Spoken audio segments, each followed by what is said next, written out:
배 대표님, 네. 앞서 이야기한 대로 오늘 집회에 이재명 대표는 총동원령을 내려놓고 본인은 지금 참석을 안 한다고 합니다. 그리고 14일 날 있었던 오전에 있었던 광화문 앞 최고위원회의, 그리고 오후에는 국회에서 또 최고위원회와 의총이 있었어요. 거기도 또 참석을 안 했어요. 그래갖고 주량랑을 놔버렸다, 잠적했다, 이런 말들이 지금 나오고 있는데 왜 그런 거예요? 신변 위협을 받는 거죠. 신변. 그렇습니다. 누가 이게 그렇게 이재명을 또 신변.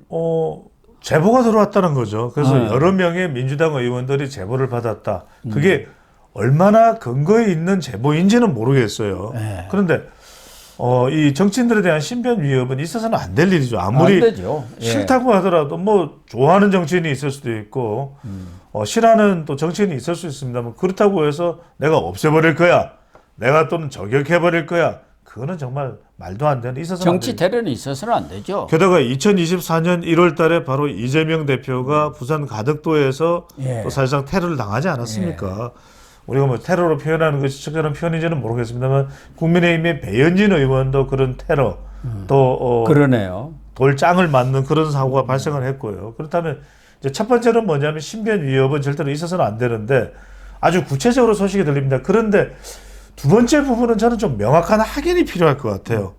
이게 자칫 명확한 확인이 안 되면 요즘같이 진영 간으로 나눠져 있고 굉장히 이 예민한 시기에는 어떤 또 시각도 있냐면, 이걸 뭔가 좀 정치적으로 이재명 대표의 그런 절박한 상황을 더 좀 부각시키려고 하는 일종의 동정 여론을 얻기 위한 건 아니냐, 이런 또 의심을 또는 오해를 살 수도 있는 부분이거든요.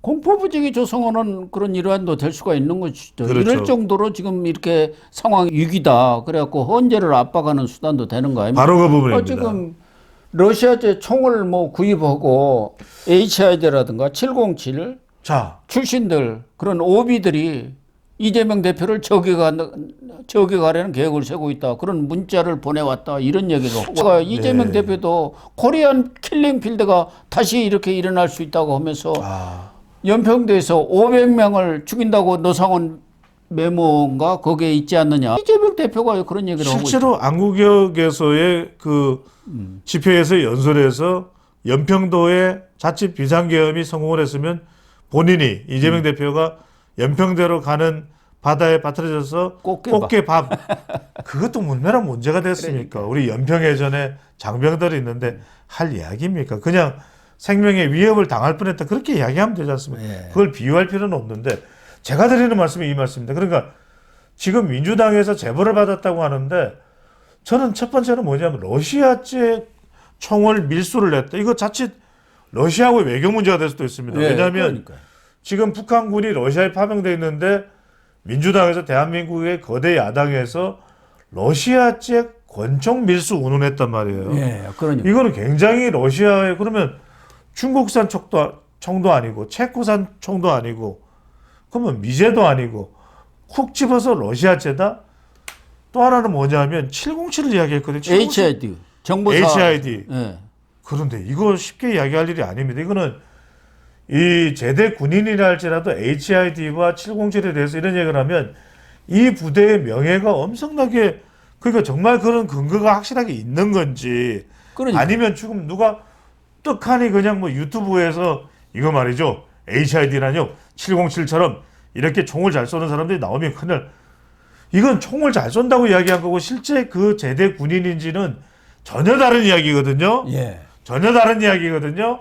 이런 것들이 굉장히 저는 정확한 근거가 있습니다. 거듭 정리를 해드리면, 절대로 권총의 뭐 암살의 위협에 이런 것들은 있어서는 안 됩니다. 하지만 정확한 근거를 가지고서 어떤 제보에 대한 규명이 있어야 되는 것이지, 사실 확인이 있어야 되는 것이 아니라면 이것마저도 정치적으로 비화될 사항들이 있다라는 점은 유의를 할 필요가 있을 것으로 보입니다. 거기다가 군으로부터 첩보를 받았다, 정보를 입수했다, 이런 얘기까지 하는 것은 무슨 얘기입니까? 그거야말로 정말 뭐 지금 경찰 국수본에서 수사에 들어갔다고는 하지만 그런 것은 충분히 수사를 통해서 진위가 밝혀져야 할 예. 정말 중요한 내용 아닙니까? 아니라면 책임을 물어야 됩니다. 예.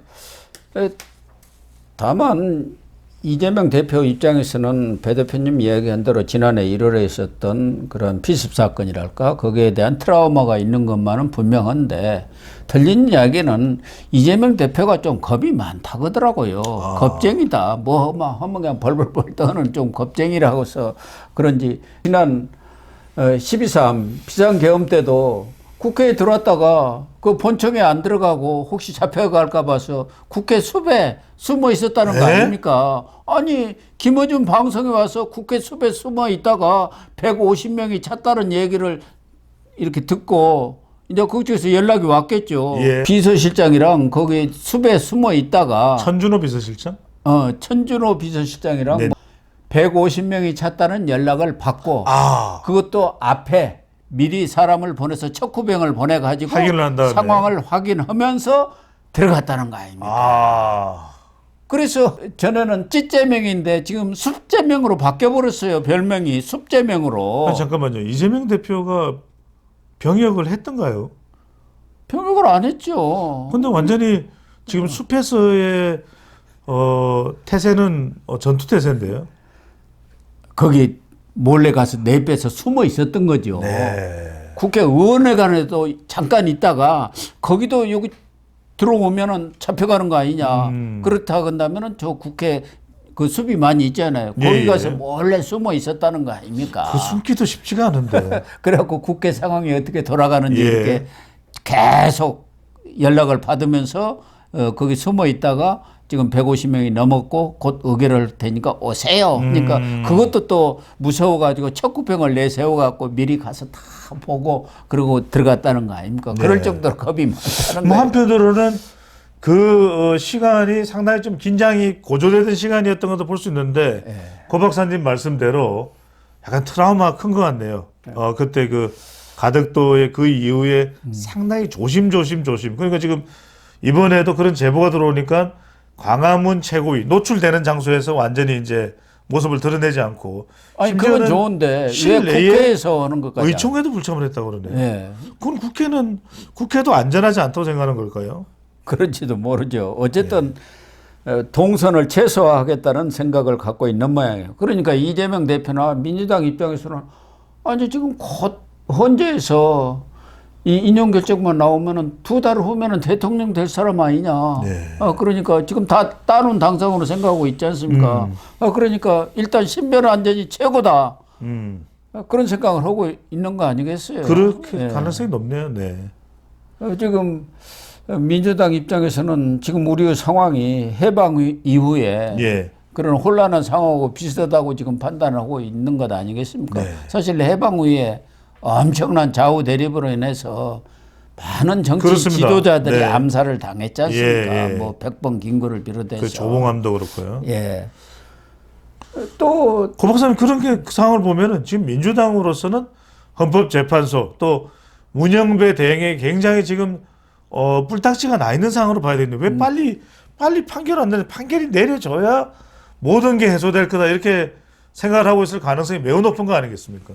그러니까 문영배로서는 6명이 자야 할 것 아닙니까? 마흔역을 빨리 보내주세요 하고 SOS를 지금 치고 있는 거 아닙니까? 마흔역을 없는데 그러면 6명을 어떻게 채웁니까? 그러나 민주당에서는 안 되냐. 소장 권한대행 맡아갖고 그 한 사람 정도 이렇게 싹 못 데려와? 뭐 그러겠죠.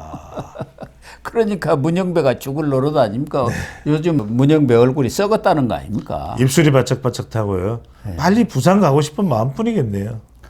어쨌든 이재명 입장에서는 해방 이후에 그런 요인들의 암살 그것도 나름대로 생각이 될 거고 물론 뭐 지난해 그런 테러 위협을 받았기는 했습니다만 테러를 당하기는 했습니다만은 또 이승만과 대선을 앞두고 조병옥, 신익희 맞습니다. 두 사람이 급사를 했잖아요. 급서 그런 것도 또 떠오를 것 아니겠습니까? 신익희. 예. 그러니까 꼭 테러를 안 당하더라도 뭐 심정지가 온다든가 스트레스를 많이 받으면 그런 경우가 있잖아요. 그래서 두 분 다 그냥 급소를 해갖고 이승만이가 3선 4선 해먹은 거 아닙니까? 3선 다 하고 그런 거 아니에요. 그러면 그때 정권이 교체가 됐고 이승만 독재가 계속될 수가 없었던 그런 상황 아닙니까? 참 고 박사님 말씀대로 어수선한 상황입니다. 밀수 권총이다 이야기 되고 HID 또 수중폭파 그쪽이지 않습니까? 네. 그다음에 707 특전단 출신 이야기가 나올 정도면 이렇게 가서는 안 되지 않습니까? 그럼 우리 정치가 이렇게 갔어야 되겠습니다. 지금 우리 국력이 세계 10위권 뭐 탑 G7에 들어간다는 탑6 이야기도 했습니다. 네. G7 안에 들어갈 예. 정도고 우리 국민들의 민도라는 것은 세계 탑 아닙니까? 탑입니다. 탑 티어입니다. 그런데 정치만 이건희 전 이 삼성그룹 회장의 말이 마누라 빼고 다 바꾸라. 한마디 틀린 게 네. 없어요. 우리 정치는 사료라는 거 아닙니까? 사료. 아유, 오류인 것 같습니다. 오류. 지금 오류가 사료 났네요. 정도가 아니라 지하실로 들어가 버렸어요. 오류가 났네요. 네. 예, 오류가 난 것 같습니다. 네. 그러다 보니까 야당 대표가 잠적거리 갖고 행방이 불명한 행불이 되는 그런 상황까지 벌어지고 있는 것 같습니다. 안타깝습니다. 참 안타깝게 짝이 예. 없네요. 네, 시청자 여러분, 오늘 방송은 여기서 마치도록 하겠습니다. 시청해 주셔서 감사합니다.